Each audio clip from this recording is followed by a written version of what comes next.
Bharatiya Janata party కార్యాలయంలో వక్ఫ్ సవరణ చట్టం 2025 కరపత్రికను విడుదల చేసిన బీజేపీ నాయకులు.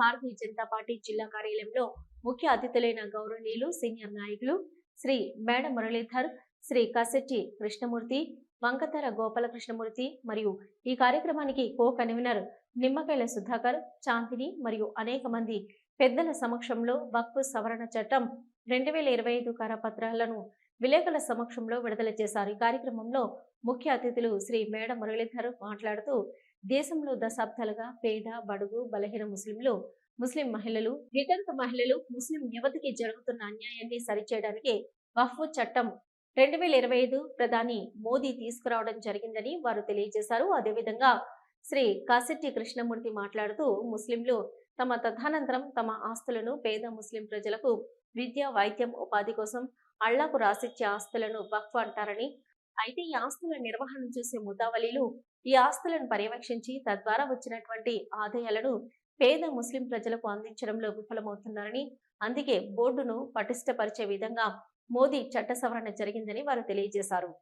మంది తమ అభిప్రాయాలను వక్ఫ్ సంబంధించి తెలియజేసిన తర్వాత భారతదేశంలో ఉన్నటువంటి ప్రభుత్వము దీనికి అన్ని విధాలైనటువంటి చర్యలు తీసుకున్న తర్వాత ఈ సవరణ అనేది భారతీయ జనతా పార్టీ దేశవ్యాప్తంగా వక్ఫ్ సంబంధించినటువంటి సవరణ ఏ విధంగా జరిగింది, ఎందుకు జరిగింది, ఎందుకు చేయాల్సి వచ్చింది అని అనేక అంశాల మీద ఈరోజు పెద్దలందరి సమక్షంలో కరపత్రాల విడుదల చేయడం జరిగింది.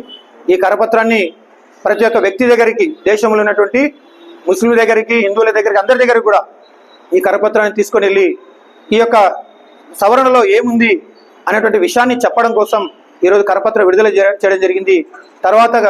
తర్వాత ప్రతి ఒక్క వ్యక్తికి, ప్రతి ఒక్క ఇంటికి వెళ్ళి ఈ కరపత్రాన్ని ఇచ్చి దీనికి సంబంధించిన సవరణలో ఎటువంటి అంశాలు ఉన్నాయని చెప్పడం జరుగుతుంది. చాలామందికి ముఖ్యంగా విషయం ఇక్కడ వక్ఫ్ అంటే ఏంటి, వక్ఫ్ చేయాల్సిన సవరణ ఏంటి అనే విషయాన్ని 2 నిమిషాల్లో వివరించే ప్రయత్నం చేస్తా. వక్ఫ్ అంటే ముస్లింలు ఎవరైతే ఉన్నారో వారి యొక్క తదనంతరం అల్లాహ్కి ఇచ్చే ఆస్తులు ఏవైతే ఉన్నాయో దానికి సంబంధించిన వక్ఫ్ అనేటువంటి అంశంగా పరిగణించబడుతుంది. అయితే తెలుసుకోవాల్సిన అంశం ఏంటంటే వక్ఫ్ వేరు, వక్ఫ్ బోర్డు వేరు. గతంలో ఈ యొక్క వక్ఫ్ ఆస్తులు ఈ విధంగా ముస్లిమ్స్ ఇచ్చేటువంటి పద్ధతి నేపథ్యం జరుగుతున్నటువంటి పరిస్థితి.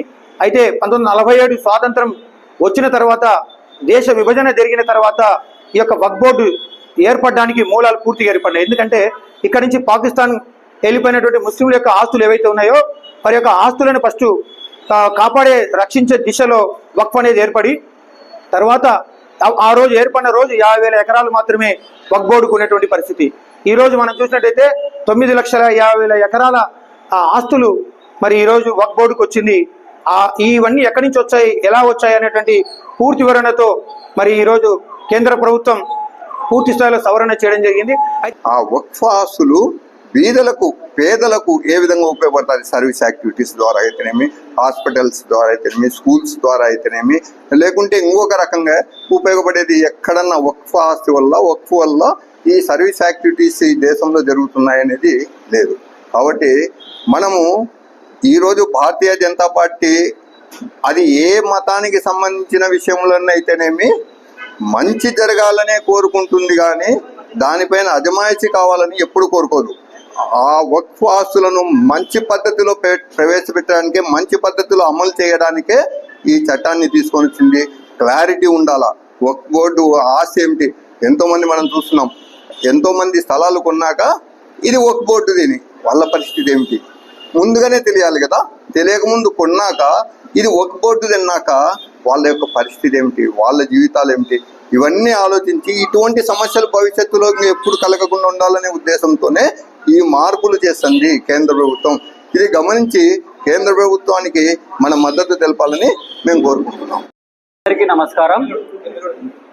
ఇక్కడ పెద్దలు అందరూ కూడా నిమ్మకాయల సుధాకర్ గాని, మెడా మురళీధర్ గారు, కసెట్టి కృష్ణమూర్తి గారు వక్ఫ్ గురించి, వక్ఫ్ బోర్డు గురించి కూడా చాలా చక్కగా వివరించడం జరిగింది. నేను ఈ మధ్యకాలంలో దేశ ప్రధానమంత్రి నరేంద్ర మోడీ గారి సమక్షంలో ఢిల్లీలో ఉన్నటువంటి మత పెద్దలు ఒక డిబేట్ కార్యక్రమాన్ని కూడా ఏర్పాటు చేయడం జరిగింది. అక్కడ జరిగిన సంభాషణను మీకు వివరిస్తాను.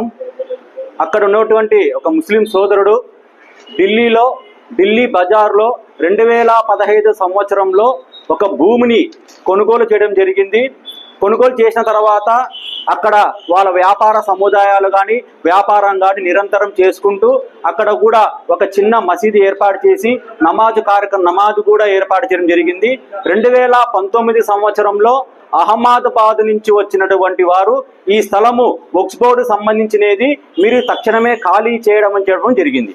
అక్కడ కొనుక్కునే వ్యక్తి ముస్లిం సోదరులు, అక్కడ ఆక్రమించినది కూడా వక్ఫ్ బోర్డు సంబంధించిన వ్యక్తులు వచ్చి ఆక్రమణ జరిగింది. 2019 సంవత్సరం నుంచి కూడా ఇప్పటి వరకు కూడా వాళ్ళు ఈ సంబంధించిన కూడా కేసు కూడా కోర్టులో కూడా పోరాడుతూనే ఉన్నారు. దానికి సంబంధించిన కూడా నరేంద్ర మోడీ గారికి వీళ్ళందరూ కలిసి, సార్ మీరు చేసినది చాలా చారిత్రాత్మకమైన కఠినమైన నిర్ణయము, దీనికి మా మద్దతు కూడా పూర్తిగా మీకు మద్దతు మేము తెలియజేస్తున్నాము. దీనివల్ల మా లాంటి వాళ్ళు ఎంతో మంది దేశంలో ఉన్నారు, వాళ్ళందరికీ కూడా ఈ చట్టం ప్రకారం కరెక్ట్ న్యాయం చేశారు. మీకు మా తరపు నుంచి కూడా కృతజ్ఞత ధన్యవాదాలు తెలియజేయడానికి వచ్చినారు. దానికి సంబంధించినదే ఈ విషయం కూడా అలాగే అక్కడ వచ్చిన వాళ్ళు మత పెద్దలు కూడా ఈ వక్ఫ్ సంబంధించిన బోర్డు కేవలం ముస్లింకి సంబంధించినదే కాదు, భారతదేశంలో ఉన్నటువంటి అన్ని కులాల వారికి, అన్ని అక్కడ వారు ప్రధానమంత్రి నరేంద్ర మోడీ గారు కూడా వివరించడం జరిగింది. కాబట్టి ఈ కాంగ్రెస్ పార్టీ ఏదైతే ఉన్నాయి ప్రతిపక్ష వాళ్ళందరూ కూడా దీని లేనిపోని అపోహలు సృష్టించి దేశంలో అల్లర్లు చేసే విధంగా కూడా ప్రోత్బలం చేస్తున్నారు. కాబట్టి దయచేసి ఏ ఒక్కరు కూడా ముస్లిం సోదరులు కానీ ఇతర మతస్థులు కానీ ఇది ప్రతి ఒక్కరికి కూడా అన్యాయం, ఏ సంబంధాలను కూడా కేంద్ర ప్రభుత్వం నరేంద్ర మోడీ గారు ప్రతి ఒక్కరికి ఏ నిర్ణయం తీసుకున్నా కూడా ప్రతి ఒక్కరి న్యాయబద్ధంగా అందరికీ కూడా ఉపయోగపడగంటే నిర్ణయం తీసుకుంటారు. కాబట్టి దీనికి సంబంధించి ఇలాంటి అపోహలు కానీ ఎవరు చెందొద్దని చెప్పేసి తెలియజేస్తున్నాను. హలో, నంద్యాల న్యూస్ 10 మీ చుట్టూ జరిగే సంఘటనల్ని మా దృష్టికి తీసుకురావాలి అనుకుంటున్నారా? అయితే ఇంకా ఆలస్యం ఎందుకు? మా వాట్సాప్ నెంబర్ 9849700865కి సమాచారాన్ని ఎప్పటికప్పుడు పంపించండి. మా నంద్యాల న్యూస్ 10 ద్వారా మీ సమస్య పరిష్కరించుకోవడానికి ముందడుగు వేయండి.